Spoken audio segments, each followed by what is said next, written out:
Cute eh, no? May tint ba siya? Ah, meron. Taas mo naman, sir.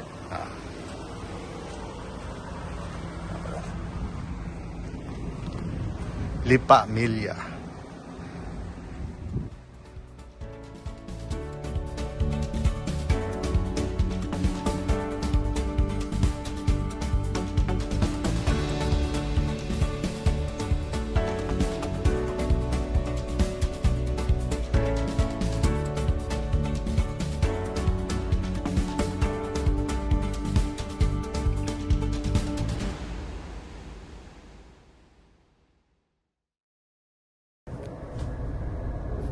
Hello guys and welcome to another video. So today guys, I'm here in El Nido, Palawan. And normally guys, when I go to let's say an island like Siargao or El Nido, nakamotor, diba? Kasi that's the most common way of going around an island in the Philippines. So, but today guys, I decided to rent a car. So, I rented this car guys. As you all know, dito pa lang malalaman mo na it's a Suzuki Jimny. So of course, we rented the 3-door. It's so hard to get this car guys here in the island. Nagkataon na when I landed yesterday, I asked kagad sa airport sa Leo kung meron sila. At first sabi nila wala. Tapos last night, they messaged me and it's available. So, I'm gonna drive the Jimny and I'm gonna review this car for you and why I think this is a perfect vehicle, especially if you live in an island like Palawan or El Nido. So let's drive going back to the hotel. Then we're gonna go to a beautiful beach called Nakpan and also Leo Beach. So basta ikot natin to. I'm renting this for a couple of days. If you wanna know how much, this was 3,500 per day. At the same time, deposit of 5,000 pesos. But of course, that deposit will be refundable. So, very nice, guys. O, diba? So cute. Let's see how this car drives. Kasi a lot of people said this car drives okay in the normal city driving. But I think because we're in an island and the roads are not as wide, the roads are actually okay naman for an island, diba? This is a perfect car. Not too big, but perfect, especially if you're gonna go on roads na later, pakita natin kung mga roads na medyo rough road, I guess. And yan yung fuel, yan ang tingnan natin kung gaano katipid. Pero I'm gonna put more gas kasi we're gonna use this for a couple of days. At least meron music. May ano na siya, Apple CarPlay, wireless. Aircon's nice and cold. Hina natin the window switches. Yan, may hill descent, traction control. 4-speed automatic, may 4x4, handbrake. Not leather seats, but that's fine. In a car like this. Tapos, ayan, may ilaw. Lagyan natin sa gitna. Ayan. Okay guys, we'll see you in going to the beach later. Breakfast muna ako, gutom na ako.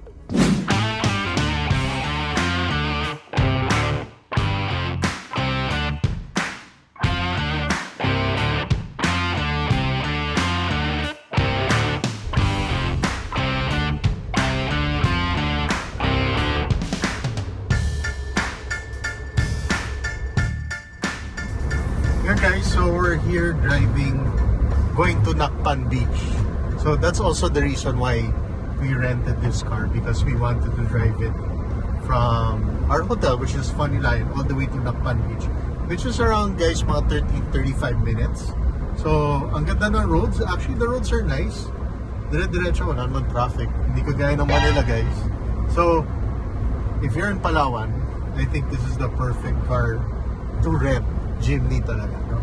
And to be honest guys, a lot of people sa reviews before were saying na medyo matagtag yung Jimny. Yes, medyo, but not naman to the point na sobrang uncomfortable. I mean, it rides like, for me parang Hilux, parang ganun ang ano, parang pick up siya.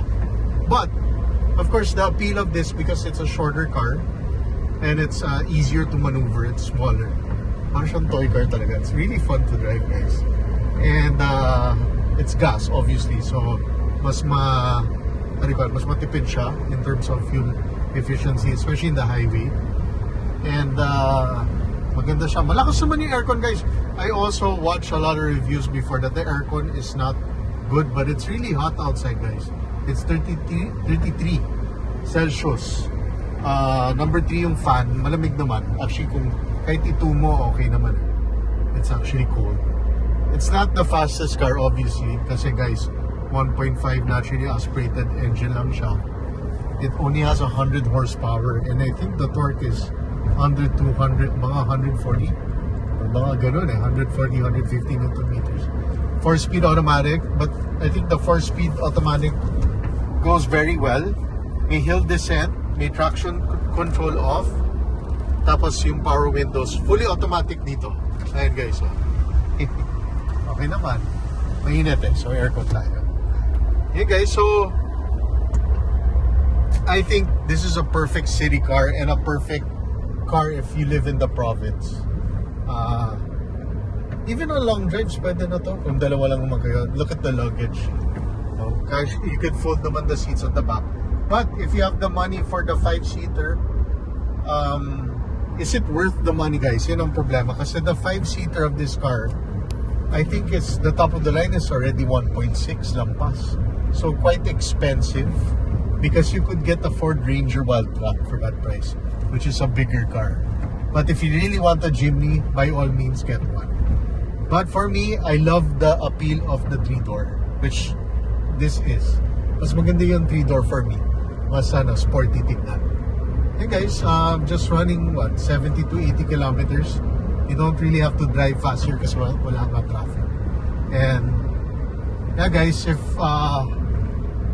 siguro if I needed an extra toy car, maganda ito to buy kasi sarap i-set up to. But if I were to set up this car, kasi most people buy this car off-road nila, ako gagawin ko tong on-road setup.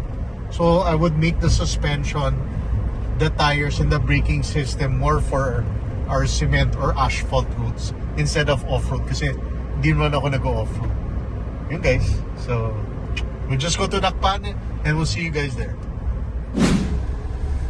Yan guys, medyo semi-off-road. So perfect na perfect. Actually, sakto lang yung size ng car for the road. Siguro mga Hilux pwede, pero this is perfect. At least yung mga motor pwede dumaan. And the Jimny, kasyang-kasya. So it's a really nice, yun no. So medyo perfect. Kasi guys, kung magmotor kami, mahirap rin diba? Kasi mainit. At the same time, you can't really carry a lot of stuff. At least dito sa kotse, you can carry 4 people, comfortable ka. And, yan guys. Well, we can ask around. Ayan may medyo deep. Ayan super easy lang. That's okay, right? No problem. Yan. Walang problema kay Jimny. Pero parang ito yung beach. Tingnan natin. The perfect car for El Nido, Palawan.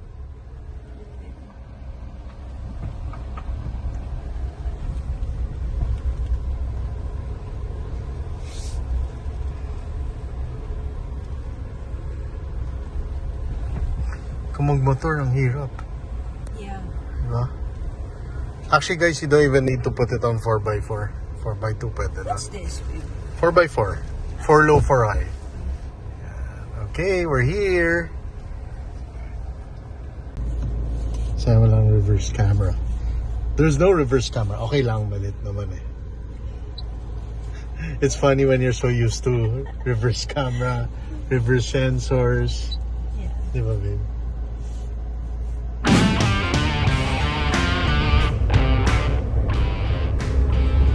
How far do you want? How fast? No, not fast. But it's fast enough, guys. Diba? 100 kilometers easy. I mean, you don't buy this car for the speed Pero kung kaya naman, legal speeds. I mean, top speed niya, 180 Pero feeling ko, comfortably mga 140, 120. Yung medyo hindi ka kakabahan. But guys, to be honest, I think this is a perfect city and island car.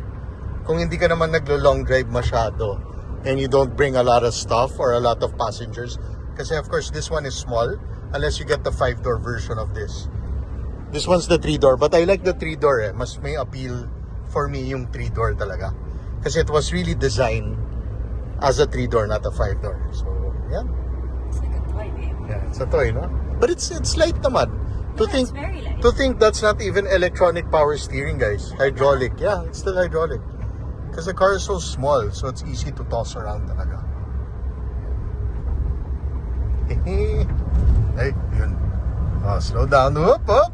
Ayan. Guys, even the suspension good kasi ladder frame siya. So, matibay. Actually, all the money's really because of the chassis. Sobrang tibay ng chassis nito because it's really for off-road use. Even a lady driver. Actually, there's a lot of women who buy the Suzuki Jimny, not just guys. Even girls love it. It's easy to drive and it's cute. Ayan o. Ayan o. Nag-rev na siya ng Stable lang. medyo 4,000 RPM, 60 kilometers. Hindi siya masyadong stable. Hindi siya stable kasi nga, una, it's the way the car's designed. Second, it's so boxy and small. Talagang hindi siya stable. Left. Right tayo. But I love this car. I really do. And to be honest, guys, parang masarap tong bilhin, no? I don't know. Parang gusto ko ng ganito, guys. You never know. Abangan nyo sa channel ko. Ganda eh. Kasi I never driven this car. I only watch other reviews. Some people say, oh, it's good off-road, not good on-road. But for me, I think it's okay. Especially if you came from a pickup. Let's say Hilux. Perfect island. Perfect eh. It's a perfect Tapos island car. ang dali i-park eh. In the city ah. Ako kasi like, sometimes about so hassle to park big cars, guys. So, this small car, walang tatama sa'yo eh. Kasi liit eh. But you know, it would have been better if it was leather seats. Well, that's, Sunroof. yeah. Sunroof, maganda sana. Pero, that's added cost kasi, babe. Push start. For me, dapat may push start, push auto start. hold. Perfect to. For the, you know, auto hold. Kasi, guys, pag traffic sa Manila, auto hold is really important. That's why Talk now, about the island lang kasi. yeah. Hindi, pero if it's in the Yung city. diesel sana. Diesel. Pero guys, ako gusto ko sana the new one that comes out in the future, hybrid. I feel magkaka-hybrid to. Kasi Suzuki, babe, they have a hybrid van. Dirty ka. Ayun o, naunahan tayo guys. So, yun lang. Naunahan tayo ni Kuya. But it's okay. We're just chilling in El Nido. And I hope you like the review of the Suzuki Jimny. I like this car. Very nice car. And if you're gonna go to El Nido, sa Hertz na kayo magano kasi Hertz na Yeah. naman. And the one Meron in the eh. airport is cheaper. Yeah, the than one in the airport's cheaper, guys, kaysa sa island. Sa online. Pagbaba mo pa lang ng Neo Airport, nandun naman yung booth nila. So, thanks for accommodating me and giving me the Jimny. And yeah, that's the review of the Suzuki Jimny. We'll see you guys soon on our updated Camry, Mazda 3, the Ford Ranger. Meron akong POV night drive of that car also. So, say bye-bye. Bye, everybody. See you again. Ayan guys, yung busina, tino. Yan, cute. Ang cute. Palitan nyo ng busina, guys. A few minutes later.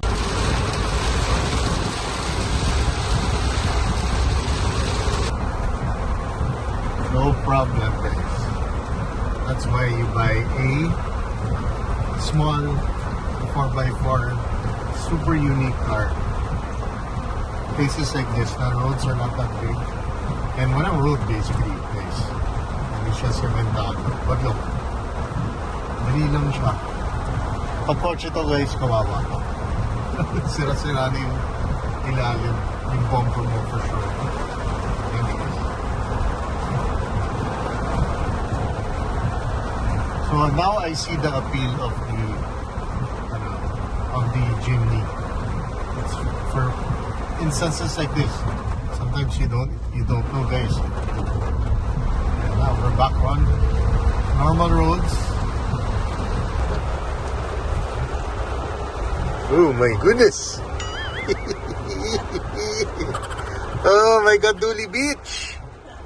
Guys, kung magduduli beach kayo sa Palawan, make sure magaling kayo sa pagmomotor or yeah, just rent somebody to bring you guys There's here. like not much people. Yeah, that's why not much people come here.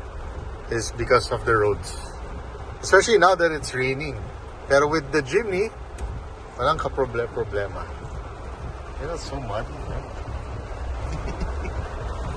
Look at that. But this, wala. No issues. Kahit naka-stock tayo, tingnan mo si Kuya, oh. No issues, oh.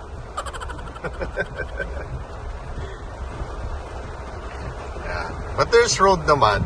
Pero of course, pag ganito, of course, just drive slowly. Don't even need to press the gas masyado, guys. Tsaka hindi mo na kailangan i-adjust yung 4x4 low or 4x4 high. Si Kuya, mukhang mahirapan dito. Kawawa naman si Kuya. Madulas. Nagkaiba. Yan tayo. Yeah, it's really nice.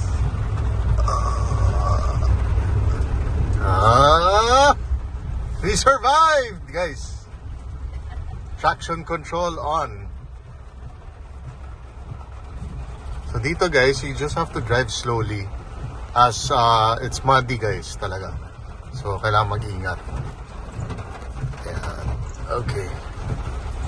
Yung motor, talaga madudulas yan.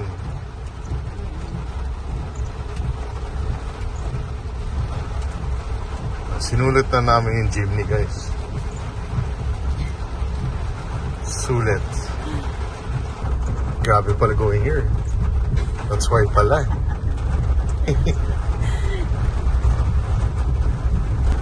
But this is what this car's for, to be honest. Not really for the city. I mean, pwede sa city, but really, We went today. yeah. Good thing nga we went there. Yesterday was sunny. Yeah.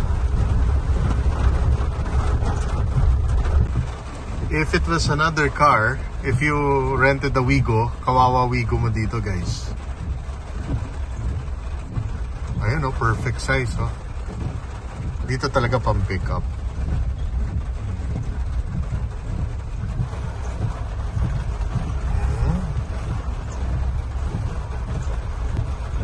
Light work.